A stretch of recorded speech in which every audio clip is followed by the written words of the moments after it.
சிவனை வழிபட்டா மங்களம் கிடைக்கும், சிவனை வழிபட்டா பயப்படுறாங்க, குடும்பம் ஆடி போயிரும் நினைக்கிறாங்க. அது தவறு.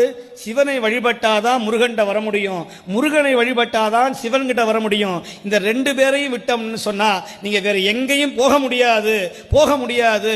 மற்றவன் காலில் விழுவதை விட சுவாமிக்கு 6 முகம் 12 கரம். அப்ப 6 முகமா இருந்தா அவனுக்கு 12 காலில் இருக்கணும். இப்ப சுவாமிக்கு 12 கரம் வைத்தார், 12 விழி வைத்தார், 12 செவி வைத்தார், 12 கால்கள் தானே இருக்கணும். ஆனா 2 கால் தான். ஏன்னா நமக்கு 2 கைதான் இருக்கிறது. 12 கால் இருந்தா எந்த காலை பிடிக்கிறது? இந்த காலை பிடிக்கிறதா அந்த காலை பிடிக்கிறதான்னு பார்த்தா உனக்கு 2 கை இருக்கு, எனக்கு 2 கால் போதும், இதை மட்டும் பிடித்து விடு. அவர் சொன்னாரு, சூலாயுதம் பிடித்து யமதூதர் என்னை சூழ்ந்து கொண்டால் அந்த வேளையிலே நான் வேலாயுதா என்று கூப்பிடுவேன். அந்த வேளையிலே மாலான வள்ளி தெய்வ யானையுடன்